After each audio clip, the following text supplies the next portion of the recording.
თქვენთან ერთად, ყველასთან ერთად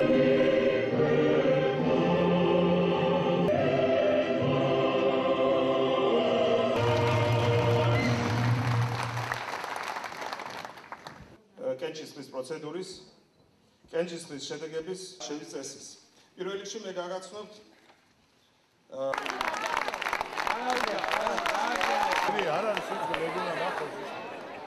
ჩვენ საპრეზიდენტო არჩევნების დროს პრაიმერის ჩავატარეთ მოგეხსენებათ, ეს არის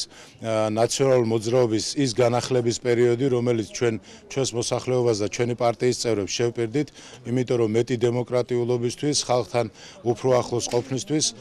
რაც შეიძლება მაქსიმალურად იქნეს გათვალისწინებული ხალხის ასრი, ამ შემთხვევაში, ამ კონკრეტულ შემთხვევაში იქნა მოწვეული პარტიის კონფერენცია, სადაც პრაიმერისში ჩატარდა ნაციონალური მოძრაობის თავმჯდომარის კანდიდატზე, ჩვენ ესევე არა მარტო ზუგდიდში, თელ საქართველოში რაიონის გამგებლისა და ქალაქის გამგებლის კანდიდატებზეც, საკრებულოს თავმჯდომარის კანდიდატებზეც, ასევე ჩავატარეთ პრაიმერის, რათა ნაციონალური მოძრაობა იყო ის ძალა, რომელმაც საქართველოში ანახა თუ რას ნიშნავს სახელმწიფო მმართველობა, ანახა თუ როგორ შეიძლება ქვეყანა სახელმწიფოდ ვაქციოთ.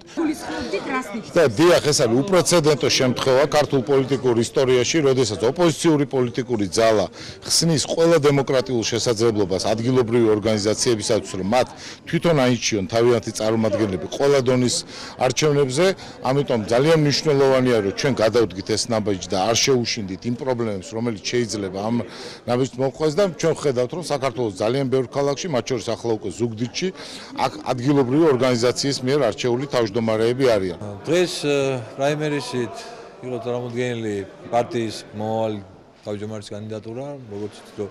გახდა ღირსეული პიროვნება პარტიის თავმჯდომარედ ლაშა დამენია, რომელიც წლების მანძილზე